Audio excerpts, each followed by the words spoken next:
This computer that you see right now, I managed to grab for only $37 on eBay. Today, I'll show you what it can do and how you can modify it for a bit more money to run all modern games, and cover everything you need to know about connecting a powerful graphics card to a less potent power supply, including situations where something might burn out. Despite looking like an office PC, which it indeed is, it was only an office PC back in 2011 when it was released. Now in 2024, it's a gaming PC, if the seller didn't lie. With the powerful Intel Core i7, this PC is called the HP Compaq Elite 8200. Yes, it's a pre-built HP computer, and you can find plenty of these on eBay. Here's how it looks inside. It has a gaming AMD graphics card, and there's another integrated gaming graphics card in the processor. Imagine that. For $37, you get 2 gaming graphics cards, so you could even sell the discrete one and use the integrated one. What's the difference? 1 or 2 frames per second? It even has a CD drive. Unfortunately, there was no HDD cable included, and no disc was provided either, which is probably why it was sold so cheaply, although the seller claimed there was a cable.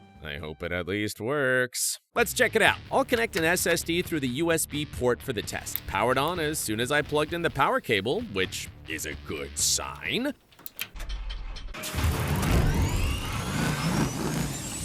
So the computer definitely works. It has a 2nd generation i7 processor and 8 GB of memory, and the processor has 8 threads. A real beast for its time, running at 3.5 GHz on all cores. The graphics card is also as advertised, the gaming Radeon HD 6570. Honestly, it would have been better if the seller lied and kept it. As for performance in GTA 5, it's pretty decent. 30 frames per second on minimum settings at a resolution of 1280 by 720 pixels. However, things aren't as rosy in Counter-Strike 2 and Minecraft. I didn't even attempt to launch more modern games. Regarding the integrated graphics card, it seems like it can't even deliver 60 FPS on the desktop. The system has Intel HD Graphics 2000. Such power. Unfortunately, there are only drivers for Windows 8.1, and I have Windows 10 installed, although YouTube videos in 2K at 30 FPS play without lag. Overall, I'll leave it alone and just say thank you for existing. By the way, the processor overheats in Minecraft,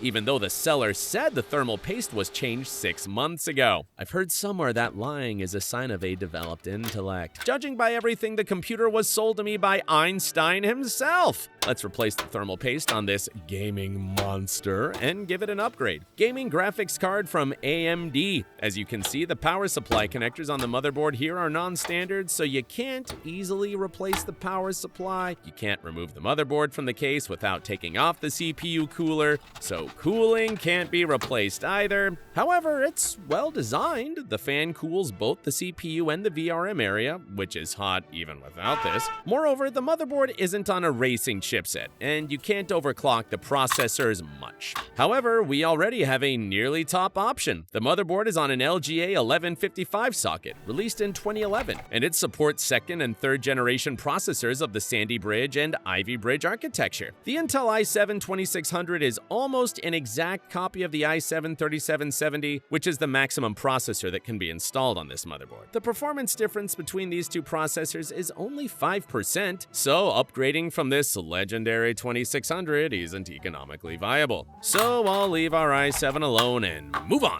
For a budget processor, a budget thermal paste.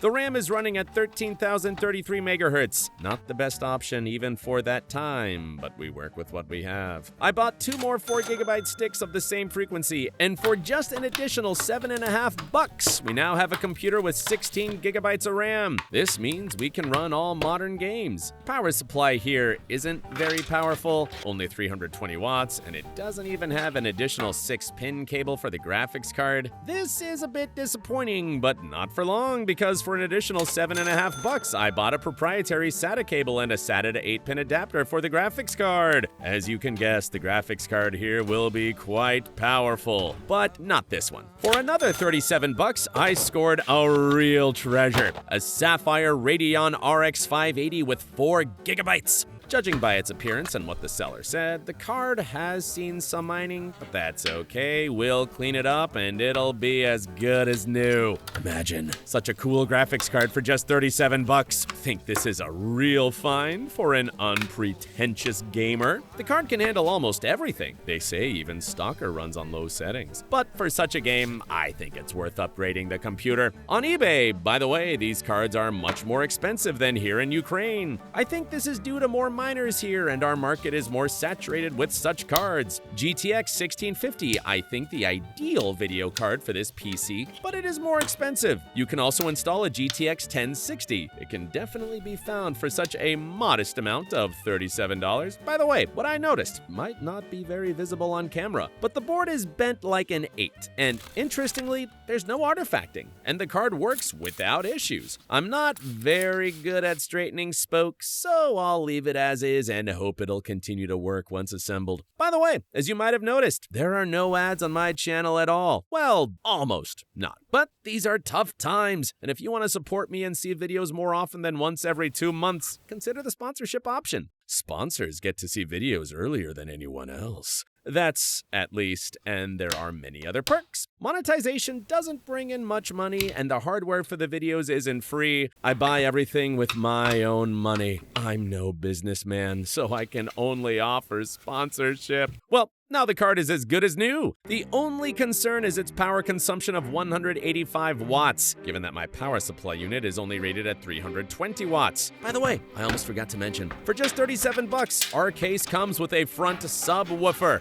Now that's what I call an investment in the future. Show me a single manufacturer that includes built-in subwoofers in their cases. Another reason for the low cost is the absence of USB 3.0. That was a bit disappointing, but I can live with it. I'm still puzzled by why everything was so cheap. Initially thought it might be due to a faulty power supply. Perhaps the PSU had damaged the hard drives, for instance. And without even checking the 12-volt and 5-volt rails with the multimeter, I eagerly connected my SSD and graphics card to the SATA power connector, even though the multimeter was right under my nose. I think my laziness won't lead me to any good. But unfortunately, nothing got fried. After checking the 5-volt and 12-volt lines with the multimeter, I was sure that the PSU was fine because the voltage on both rails was within the normal range. Under load, the 12-volt rail dropped slightly to 11.9 volts, which is still within the acceptable range. However, when both the GPU and CPU are under load, the drop is a bit more, down to 11.8 volts. This is also acceptable, but there's a catch. With the GPU and CPU consuming around 210 to 220 watts, the connector and power cable to the GPU were just warm. But the connector to the motherboard was hot, which isn't good. When I reduced the GPU's power consumption to 110 watts,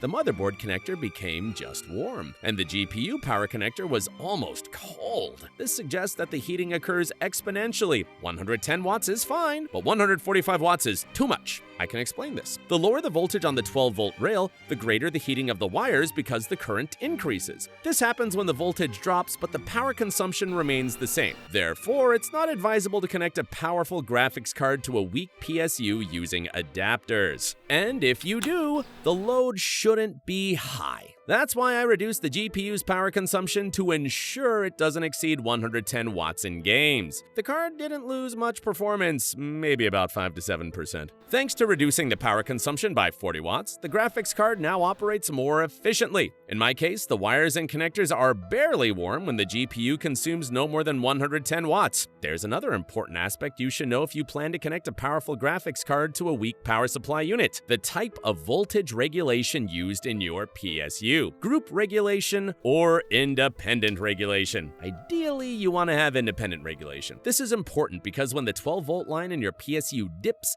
the voltage on the 5-volt line, which your SSD is connected to, won't increase, thereby extending the lifespan of your disk. How can you determine which type of regulation your PSU uses if you don't have a multimeter? You should check the specifications table on your PSU. If the power on the 12-volt line is the same as the total power rating of the PSU, for example, as written on mine, 12 volts to 750 watts, and the total power is 750 watts, then the PSU has independent regulation, and the voltage on the 5-volt line won't rise under load. Now, let's look at another PSU. 350 watts maximum, and it only delivers 252 watts on the 12-volt line. This is most likely group regulation. If the PSU is rated at 400 watts total and provides 200 watts on both the 12-volt and 5-volt lines, it definitely uses group regulation. If you look at the HP PSU, there's no information about the 5-volt and 3.3-volt lines. It only lists the 12-volt line, which delivers 320 watts. This also indicates independent regulation. I confirmed this with a multimeter. Overall, it would have been better not to skimp and buy 2 proprietary SATA cables because the graphics card uses up 2 disconnectors, leaving us with only 1. I had to use another PSU just to connect my game disc.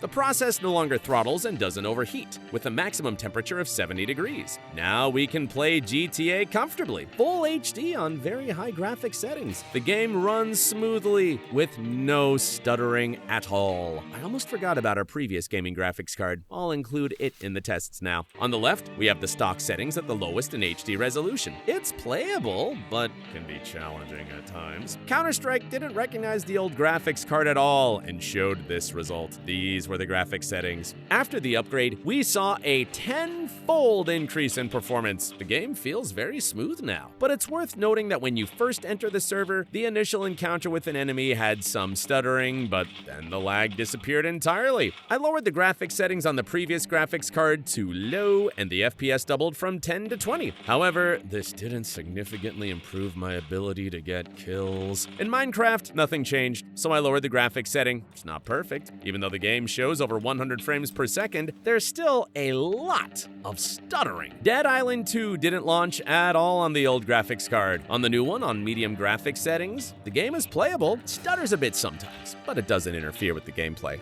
The New Horizon didn't launch on either setup due to the processor lacking the necessary instructions. What a relief that Cyberpunk didn't start on the stock PC. Games take a very long time to load on an unupgraded PC. As for the upgraded PC, not so straightforward. On medium settings, if you're walking, things aren't too bad. You get around 30 to 45 frames per second, so you can complete the game. But when driving, the frame rate dips are more noticeable. You can still play, but it's less comfortable. God of War didn't launch on the unupgraded PC. On original settings, you can play the game, but there are frequent stutters and FPS drops, especially when you turn quickly. But again, it's playable, especially for such a modest budget of $88. What do you think? Share your thoughts in the comments. If you'd like to support me and help speed up the release of new videos, please consider becoming a sponsor. Thank you.